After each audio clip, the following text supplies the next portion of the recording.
Word Story 5. Friendly flowers. Rose. Daffodil. Moss. Rose. Fortress.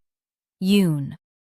Once upon a time, in a sun-drenched corner of a quiet garden, 3 very different flowers lived together. A rose, a daffodil, and a moss rose.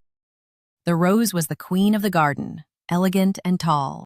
The daffodil was the herald of spring, bright and cheerful with her golden trumpet. The moss rose Chesonghua was small and humble, hugging the ground with her vibrant, tiny petals. At first, they stayed to themselves. The rose worried her thorns might prick the others. The daffodil was always busy waking up the garden after winter, and the moss rose felt too small to be noticed by her tall neighbors. One particularly hot summer, a long drought hit the garden. The ground became cracked and dry. The rose began to droop, her heavy blossoms losing their strength.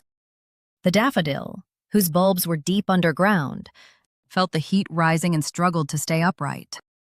Seeing her friends suffering, the moss rose spread, her thick, succulent leaves as wide as she could. She acted like a living carpet, covering the soil around the rose's roots and the daffodil's bulb.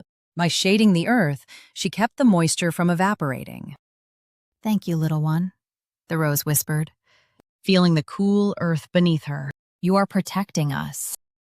To return the favor, the rose tilted her long stems, using her broad leaves to create a parasol that shielded the moss rose from the harshest midday sun. Meanwhile, the daffodil shared the secret wisdom of the earth she had gathered during the spring, telling stories that kept their spirits high.